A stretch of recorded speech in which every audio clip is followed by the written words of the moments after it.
Hi, I'm Kim. I am here in Atlanta on the East Coast. I am the president of the DBT-Linehan Board of Certification.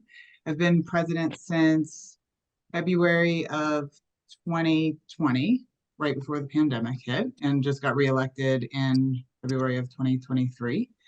Um, and I am in private practice in a certified DBT program here in Atlanta, Peachtree Comprehensive Health. We have a pretty big practice with a DBT clinic, a cognitive clinic, and psychiatry, child and adolescent psychiatrist. So I'm the DBT director on the DBT program. I've been doing DBT since 2011, 10 maybe. I started in residential. So a bulk of my initial training and my initial experience was in residential setting, which then got certified prior to me leaving and going into private practice. And so I've residential and outpatient private practice experience, pretty much solely DBT and trauma work is pretty much what I do with adolescents and adults. And I'm so excited that we have such a good turnout to be able to answer questions and hopefully debunk some myths that may be out there about the certification process. Awesome. Would you like to go? Thank you, Kim. So I'm Laura Richardson. I'm a psychologist licensed in New Jersey and New York. I have a small private practice, DBT practice. We work with adolescents and adults, and we also work with trauma and have a specialization with LGBTQIA clients and working especially with trans clients and working with letters for transitions and things like that. I work in I started my work working in public hospitals with severe mental illness and started doing DBT in hospitals. So I started really with very different patient base. And so yeah, so from from hospital work, I went straight to private practice. Awesome. Thank you so much. So tonight we're focusing on kind of answering any certification questions you have, and we're going to do this in a series of town halls. And each one is going to focus a little bit on different segments, but we'll answer questions from any part. So please come to all of them, help us, let us help keep you kind of on the journey, answering questions that come up as you go. And it's kind of a nice time for us to spend a few minutes at the beginning just answering some common things that we get or just telling you a little bit about the process. So I thought we'd start off with the application. So Kim or Laura, if you want to just say anything about the application that you think might be helpful. If not, I can start off with some questions that I know that we often get on the application, but now is a good time to send me specific questions that you might have, anything that there's not a large group here, anything that you might want to know, raise your hand, DM me, or put it in the chat to everyone. So Kim, is there anything you want to start us off with? The one, I guess, tip before we get started here is I know it's hard to know what's on the application, right? And we're happy to answer any questions. There's no secrecy, we can be as transparent about the application. When you start and open up an application, you can put like X's or O's or 5s or whatever you want in the box to be able to go to the next page. So you have to complete it in order to move through it, but you don't have to complete. It's not going to submit until you submit. So if those boxes that require something, you can just put something random in them to be able to sort of flip through the application a little bit to see what is actually needed to be able to sort of have your roadmap on how you're going to get all of the pieces completed. So that's just one tip that I found, that when people ask well, what do we do?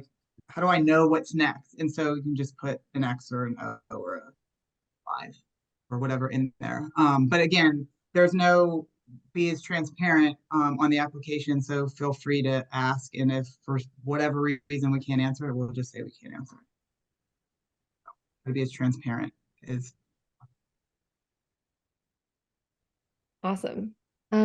Okay, so one of the questions that we often get, so I don't have any specific questions yet for tonight, but if anyone does, just hop on in, raise a hand. We're going to prioritize things that you guys have here.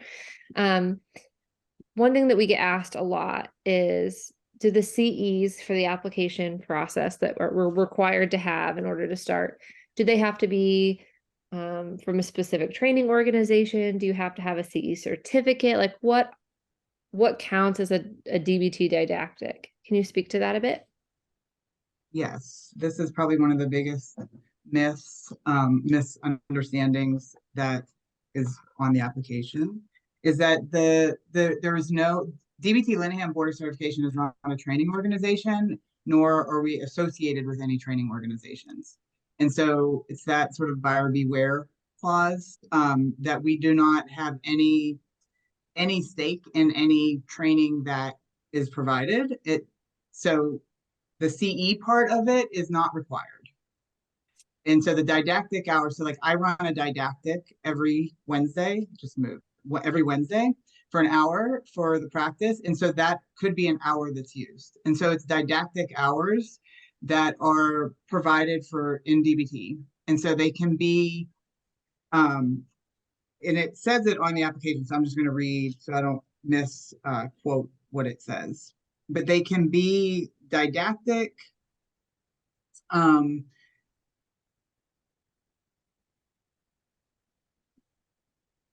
just not part of an internship. And so you can't use like your internship hours, but you can use any other supervision, consultation, any other hours. It's just an equal to up to 40. So I think the myth or the misunderstanding is that there needs to be these extensive, intensive trainings that are really costly at times, right? And so it does not have to be a CE credited course. It just needs to be a didactic, up to 40 hours, and you just identify in the application, you just identify who it was provided by and sort of what category it falls under. Awesome. Okay, another question we get asked a lot is about the mindfulness requirement. What meets threshold for a mindfulness, the mindfulness requirement? I mean, I can start. I know for me, I did not do a formal, I'm going to do a retreat and, a silent retreat, meditate for 3 days. Mine was actually partially met by doing mindfulness movement through Tai Chi and years of training. And so it doesn't have to be quite, I guess, as formal as you might think it does. So I don't know, Kim, if you want to add to it. Yeah, so there's 4 sort of categories that mindfulness can fall under. And the first one is the 4 days or 3 days, the retreat, right? Which sounds lovely. And I did not do a retreat.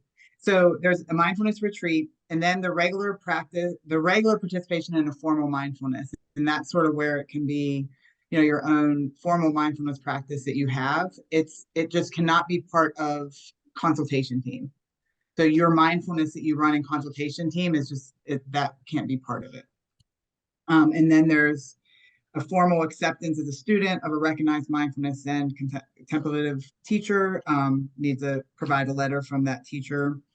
And then at least one formal training in mindfulness, which like an attendance in that retreat or a yoga practice even.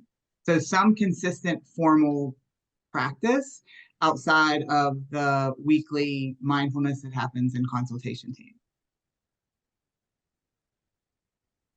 Okay. If you have more specific questions about mindfulness or trainings, please let me know the specifics.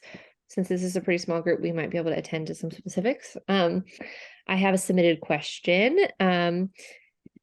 I want to confirm that the work sample videos have to be 3 subsequent sessions with the same client. Is that correct? This is for the work product, right? The work product is, yeah, it's not an application. Yes. The work. So it's 3 consecutive sessions in a row of the same client. They Yeah. do not. So I'll just put a question out there if anybody's thinking this. So when I did the certification in 2016, that we still had the case conceptualization. So the case conceptualization was also the same client as the videos. We've done away from the case conceptualization, and in the application, there's 3 completed cases. However, they do not have to be who the video client is. So if you have, Susie that is going to be your video client, you can have 3 other clients that are your completed cases for your application. They do not have to be the same. Right. And to clarify, because we often also get asked this about so there's 2 separate cases that we're talking about. Let's talk about the application cases first. For the 3 cases that you need to submit for the application, those are 3 completed cases, start to finish. So you have outcome data, and do those have to be stage 1 cases? We get asked that a bunch. Yes, there's stage 1 that you started from the beginning and work through the end. So they start out in stage 1. And so for the other ones, for the work sample videos, do those have to be stage 1 clients? So they have to either be pre-treatment or stage 1. For the work sample, for the 3 subsequent videos. I thought we had said before that even the videos didn't have to be, but the application ones did. The videos do. The videos have to be either pre-treatment or stage 1. Okay, well, great. Okay, all right, those are the questions that we've had beforehand and the ones that I've seen so far. If anyone wants to unmute and ask something or send me a DM, we can. In the meantime, I think a great thing for both you and Kim, Laura and Kim, to answer would be about, like, how do you approach or get unstuck if you're just oh, am I missing a raised hand? Hi. Oh, hi. Hello. I missed it. Please. Okay.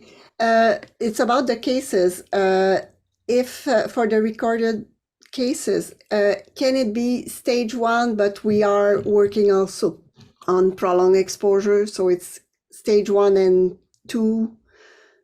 And there's stage 1 behaviors that are still being targeted, and I think what we're trying to ensure is that they're not the stage 3 and 4 that are confusing of, like, is this a DBT session or is this moving out of DBT? Okay, and if we record those sessions, it would be like the regular stage 1 session and not the prolonged exposure session. Yeah. Yes. Okay.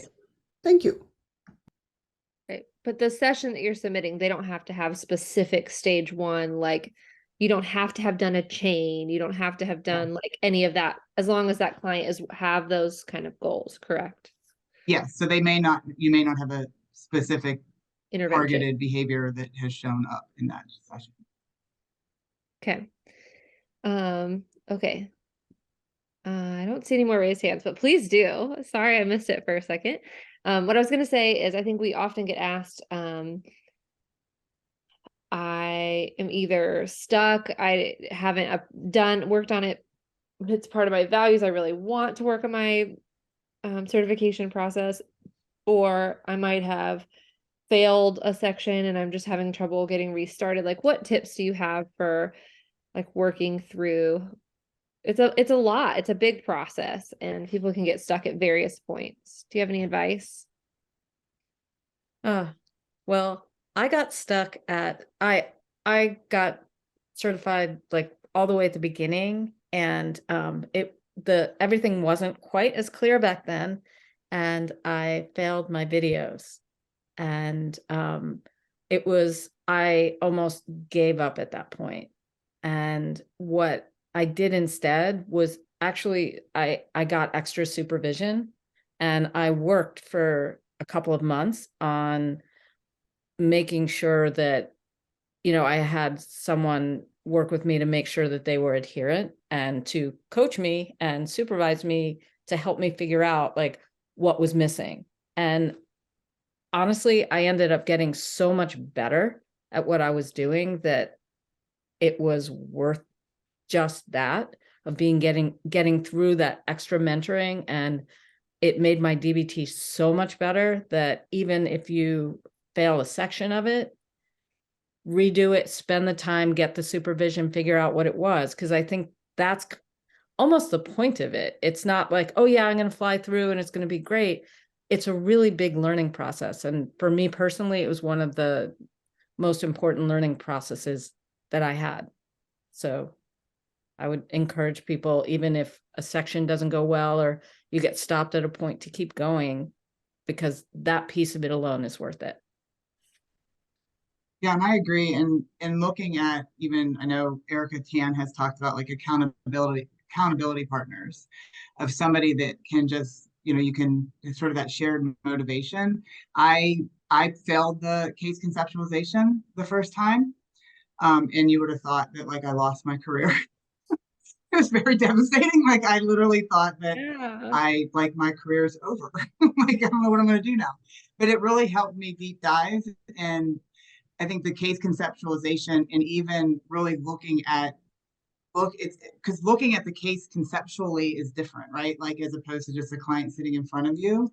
And so recognizing that this is a process, and there are steps to it that are going to take some time, and doing it at a pace that feels doable for you, and not where it's like, I need to get this finished now, or right, like and rush through it, and just recognize that it is a process, and there's going to be things that you're going to learn along the way that are like, never looked at it that way, or I never really realized, even rereading the text is interesting to reread it after you've been doing DBT for a while, right? Because when you go through certification, you've likely been doing DBT for quite a while. And so rereading it sometimes can really just even shift your mind of like, I forgot about, right? Because we get into sort of the way and move away. There's a lot more drift, right? Whenever we've been doing it for a while. And so just taking time to look at it as a process, like a learning process, as opposed to a task. Yeah, thank you so much. It's changed the way I look at DBT and how I conceptualize a case. Yeah. After talking to Erica and brainstorming, like this meeting comes from a brainstorm from the DBT-LBC diversity work group, of which she and Laura and Kim are a part of. And Erica's such team accountability buddies is what she calls it, that we know that it's a privilege to have someone else going through the process, or that to even know someone who's completed the process, that not everybody even has that support. Like so many people that have reached out have said, like, I don't know anybody, this is important to me, but like I'm the only one, I'm the lone wolf here, and they might not know anybody. So we thought one thing that we could try to do as a part of these meetings that might be helpful is to offer peer support. So this isn't DBT-LBC mentoring, though we are working towards that. Like we've gotten feedback and we want to get towards that. In the meantime, I want to put in the chat a link that we have to a Google form that we created, that you can, if you want to, fill out that information, give us your email, and I'll make a group email from whoever expresses interest in that. And you guys can work together to support each other. So at least you'll be in an email thread with somebody who's been at this meeting tonight, who's in the process. And that just, I don't know, can support each other. We did it in the last session, and there's been some emails in that thread.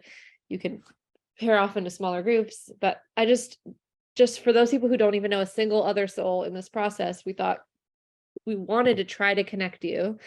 So this was our best guess, but we're open to feedback. This is only our second town hall. So if you have better ideas, we are open, but fill that out if you feel comfortable, and I'll put you in an email sometime, probably over the weekend or next week.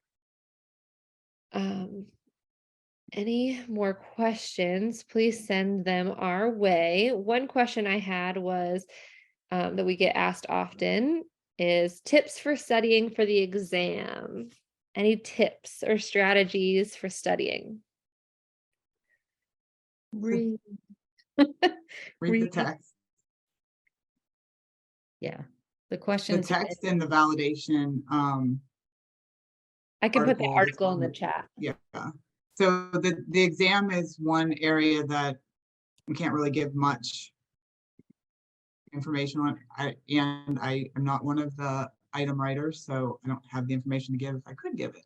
But the exam is based off of the 93 text and that validation article that Jessica's going to put in the chat.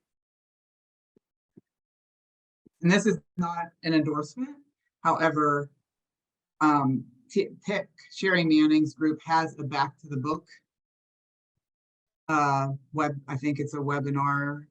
It's set up like a webinar, and it is designed to really deep dive into the text in a way that sort of breaks it down. I've heard that that's been helpful. If you've been doing DBT for a while, I think rereading the text, I think, is a good practice, like every so many years, to just realize how far we can, and obviously a lot has changed since 93, but just how we can drift away and just sort of bringing us back to the basics and bringing us back to sort of the underpinnings of DBT.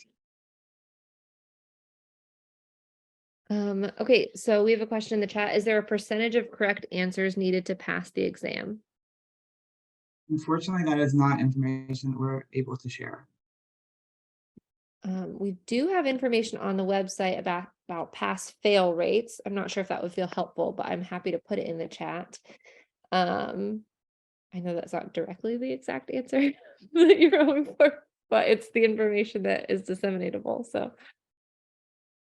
A good question. while I'm looking that up, Kim, if there's anything, great, I'll look that up. If there's anything, or Laura, if there's anything you want to share from your experience while I look for that. It looks like we have another. Could you give, go ahead. The way that I studied for the exam is I read the book. I believe I read the book, and then I went and I just pulled out and I really focused on the areas that weren't like coming natural, that weren't something that like I see and show up in session, or I've been more attuned to, I guess. And I've really focused on those areas. I'm one that writes all through the books, and so I just would highlight areas and just really pull out those areas that weren't like sort of second nature thoughts whenever I was reading through it. Some of it is like, yeah, that actually showed up today, or that, and some of it is like, oh, I forgot that's even a part of DBT. And so looking at, just sort of doing it I did it sort of in two different stints of like reading it and then pulling out the areas to focus on. Yeah, I found like even going back to the book, the text is, I don't know what other word to use, but dense. And when you read it the first time, you don't have context for everything in it. And then going back, I picked up so much more. Yeah, I remember being like reading it and then being like, I know this. Ooh, tidbit. And then I would like use it in that exact week with a client. And that really would solidify my learning because I could just use it like right away. I'd be reading it being like, ooh, thinking of this client where I'm feeling stuck. Ooh, Marsha, thank you for this gold mine while feeling stuck over there. Thanks. Yeah, whatever way you normally study for things, I think like lean into your typical strengths as a studier. There's no one right way. When we've polled people before about how people who have passed, how they studied, we just got so many different answers. Like the way you study is so unique to you. There's just not one right way, but there's not like official study guides or anything that we can disseminate. So, okay, one question. Could you give an overview about how you tackled the process? Would you suggest starting with the DBT training and then the mindfulness training, or the other way? There's just so many steps. Could you break it down?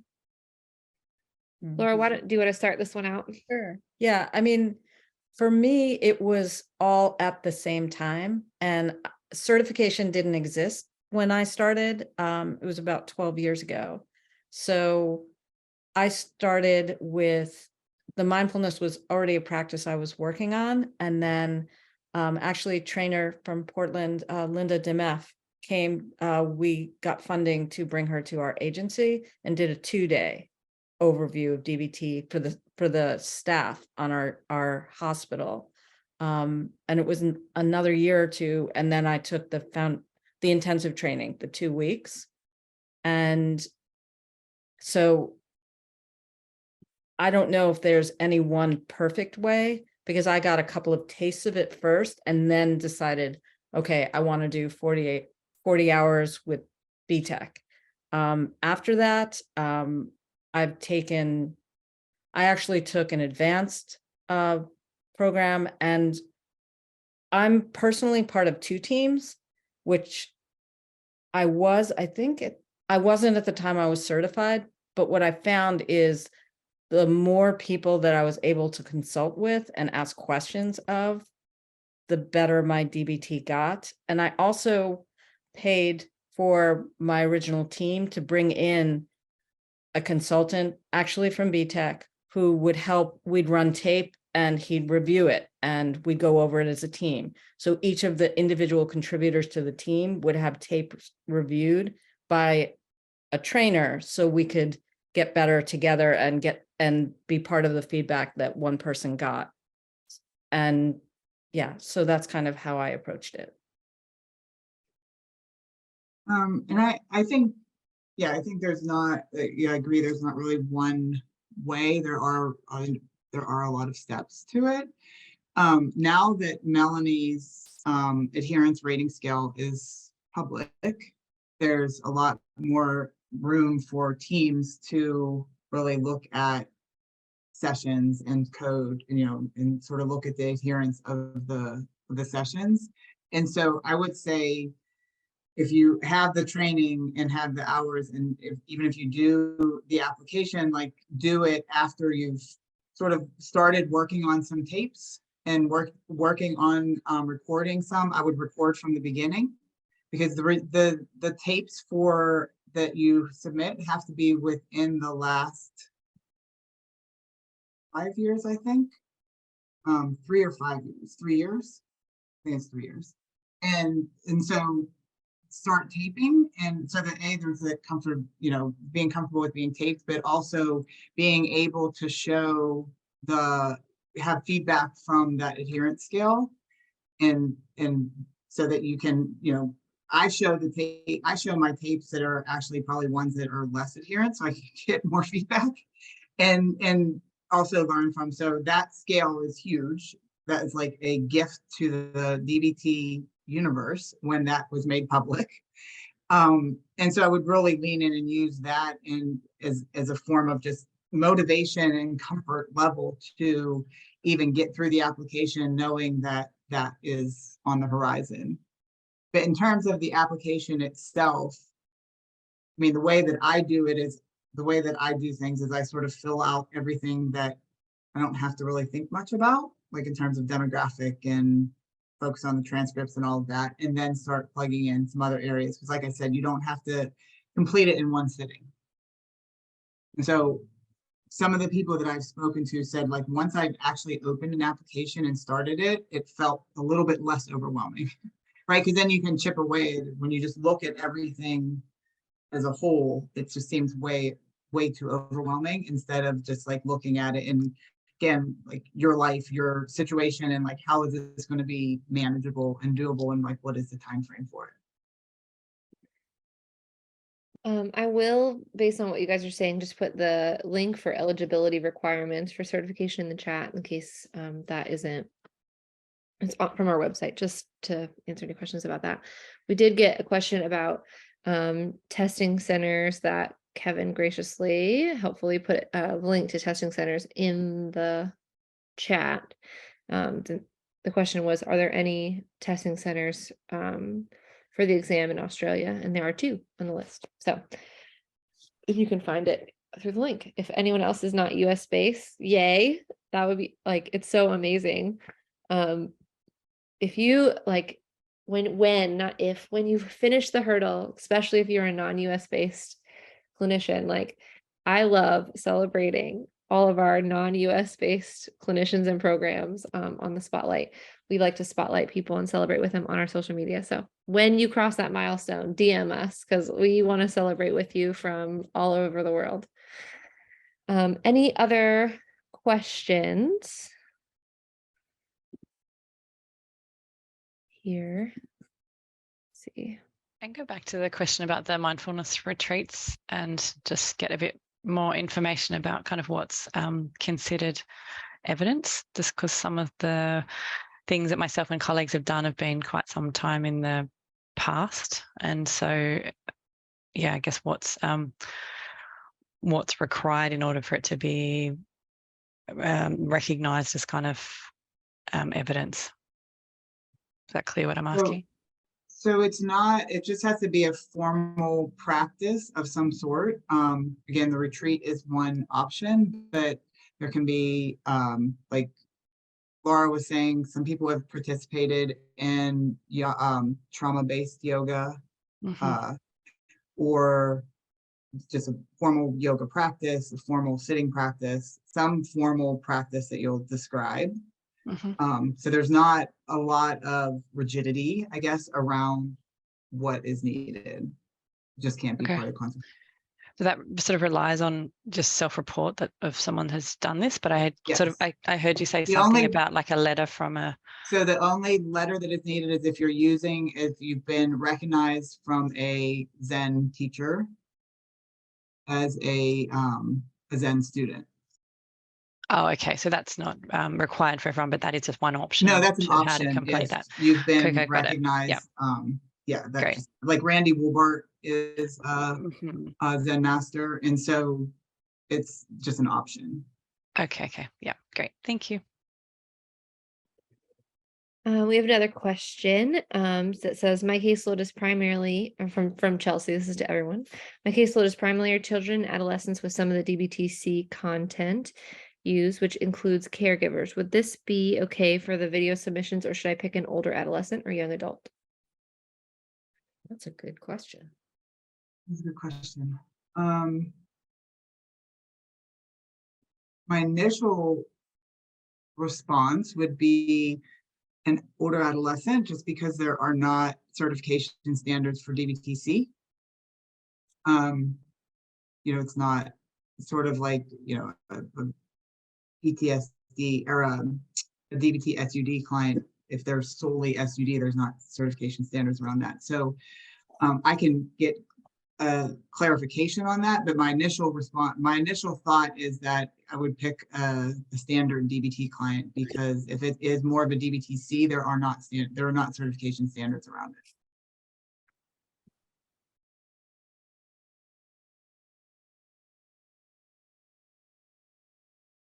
Oh, this is a thank you. I will read out loud. There's a number of us here from Australia.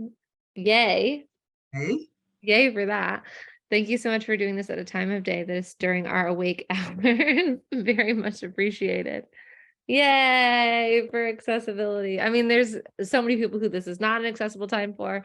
We're going to try to hit around various times to try to make it work for people all over. But thank you. I don't think it was you specifically, Carla, but someone from Australia wrote us like, we want to be here in Australia. So we were actually trying to make this time as Australia friendly as us East Coasters can handle. We're trying to figure out, can we stay up till 8? How many yawns are appropriate during it, right? But like, you guys get up to attend things. So obviously we're all trying to be flexible and make things work. So awesome. Yes. Yay, Kathy. It was Kathy's dear man to us. Well, we are accepting of all dear mans over here. So that is awesome. Someone else shared in like a sub thread. Several people are saying it's really helpful to hear the struggle and like where people got stuck. So thank you, Laura and Kim, for being vulnerable and just being willing to share like, this can be hard and how you tackled that. And I failed some pieces and I made it the other side. I now volunteer for LBC, Laura does, and Kim is the president and she volunteers too. So it's helpful just to hear all of And I forgot about this because it wasn't quite as catastrophic for whatever reason than the case conceptualization, but I didn't pass. There's not really a pass fail for the application. It's more of like a revisions required versus like a fail. And so I did not initially, my first application I submitted did not get approved. And it was because, I believe, it was because my cases were not complete, or the descriptions of my cases were not complete. And so the one thing with the application is I know there's a lot of lack of transparency, I think, in the process, which is what creates a lot more anxiety and the unknown. Whereas with the application, when it doesn't get approved, you'll get a revisions required with what the revisions are needed. Right? Like when I didn't pass the case conceptualization, I essentially got the letter saying it didn't meet standards. And then it was like, okay, well, what Same are for the my video. standards? I was like, what did And I so do? with the application, it will come back, if you need revisions, it'll come back with revisions required, and it will specify what those revisions are. And so if you need more information in your write-ups, or if your dates are off, like your write-ups, your 3 cases have to match one of your consultation team dates. So that you have to have been on consultation team during the time that it doesn't have to be your current team, but if you were on, if you submitted a take from 2022 and you've moved teams, that consultation team gets listed because it'll match the date of that case. And so if for some reason those are off, you'll get that feedback that the reason their revisions are required is because of X. And so there is transparency and support around if the application doesn't get approved. So again, the application isn't necessarily a pass or fail, it's more of a revisions required. Yeah. That happened to me too. Ugh, surprises. All right. Rebecca, would you like to unmute and ask a question? Thank you. It might be a bit niche. I started an application, but it was many years ago. And then I stopped at that first hurdle. So thank you for sharing your experiences. But is it okay then to continue that same application? Yes, you Yes. should. Yeah, you didn't submit it, right? I did submit an application, so I got a lot of the. Oh, you got the revisions required back? Yeah. Yeah, you should still be able to go in, and it shouldn't lock you out. Great. Yeah, because all the evidence that was kind of in that initial application is great not to start again. Yeah, you do not have to start again. You could just update whatever has changed.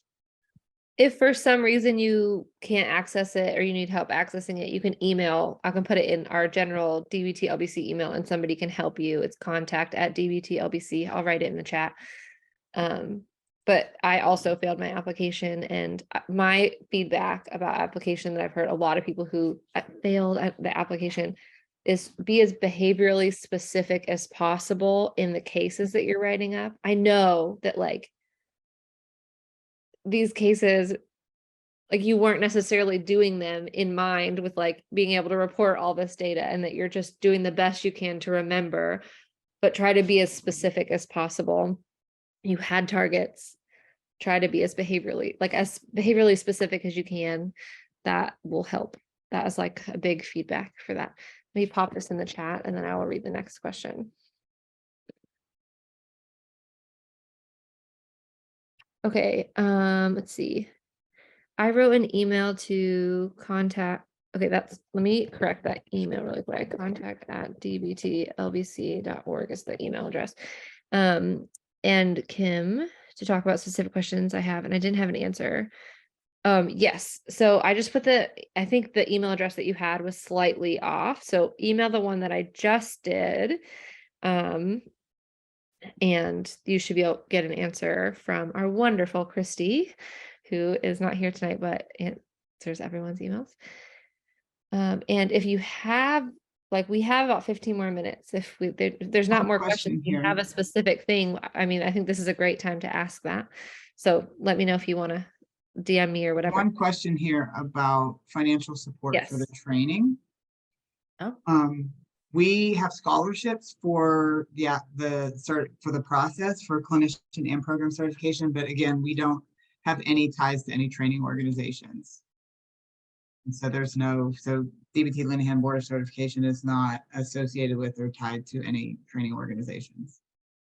So we will provide, you can apply for a scholarship for the certification for clinician or program, and I will put those links in the chat, but not for training.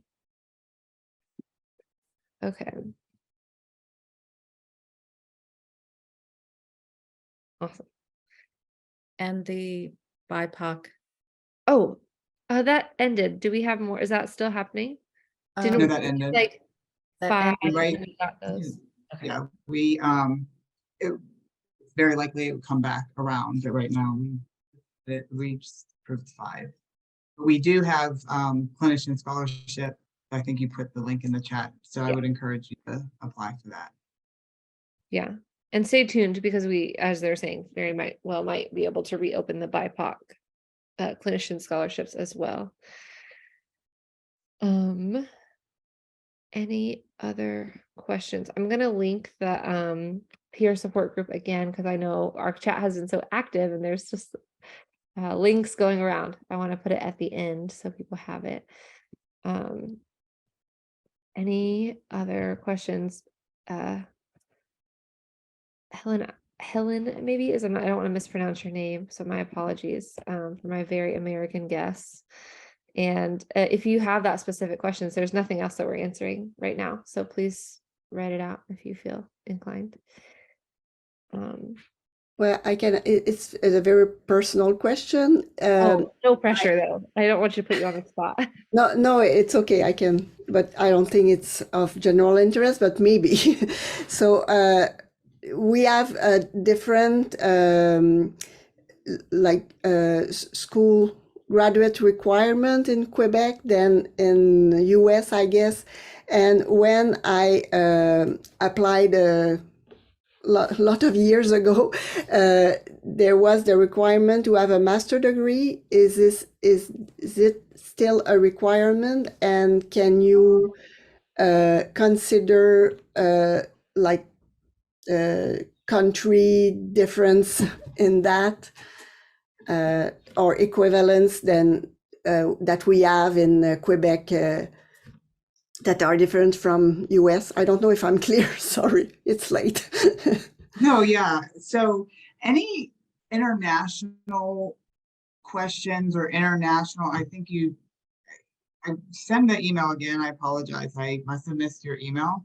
We usually set up individual calls because they're so specific, like internationally is so specific in terms of sort of, it's really seeing if that requirement is, if the requirement meets, it's a different process, but the requirement is the same equivalent. And so it's like sort of deep diving into that requirement and how that requirement is equivalent in. And so I don't have the clear answer right now, but we typically with international applicants, we would set up a call to discuss and really look at what does this look like?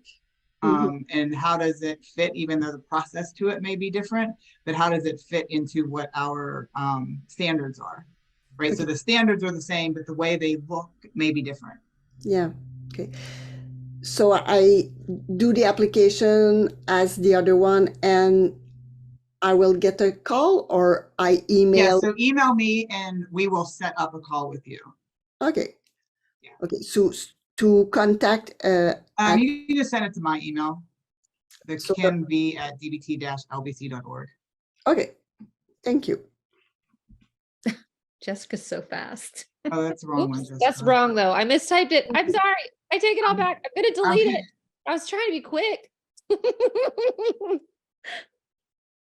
That was misinformation. Sorry about that. Okay. Yes, that was that was the email that she typed it the first time, and then I like my brain. Anyways, you got it. You're faster than me. Okay, all right. So we have a question about how would I go about finding out if my state or other companies reimburse at a higher rate for DBT-LBC? $1 million question. So we The short answer is good luck. The long answer is we are currently trying to work on legislative efforts in different states, but that, if anybody has ever dealt with the legislative stuff, it's definitely challenging. And so I don't think we have a legislative committee that could answer some questions, but for the most part, I don't think we're aware of any specific. Minnesota has a process of that. I think it's Minnesota and maybe the only state right now that has higher reimbursement rates.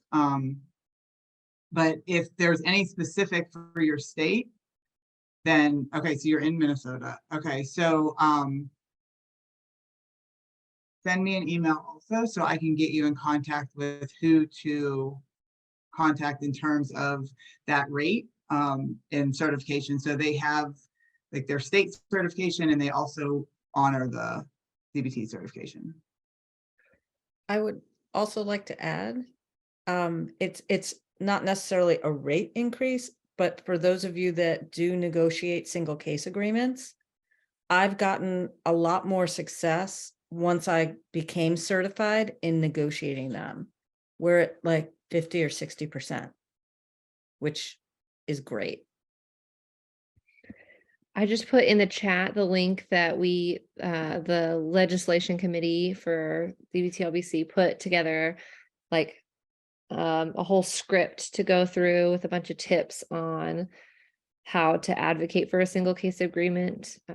If you haven't had practice with that, or if you want to, like, if you have had a bunch, but you might want to look at that and be like, ooh, can I say that a little differently? I don't know if that'll work better, but just something to peruse. It was something that they worked on. So that is an effort of ours, is trying to get into more recognition with legislation. Thank you for coming, Rebecca. We have like a few more minutes and I don't see any burning questions. If you do, slide it in. I got it, you. I'll write it out. But because we are DBT therapists, we could take a little mindful check-in and think about what action step you might want to feel motivated to do next. You could write it down. You could throw it in the chat. You could just have it in your mind. But just thinking about like things that you've heard tonight that maybe it was helpful and what you might want to do next could be a good next step. No pressure. Just thought we had a couple seconds. So I'll give you a quiet moment to think. And if in that quiet moment, any other questions come to mind, also messages.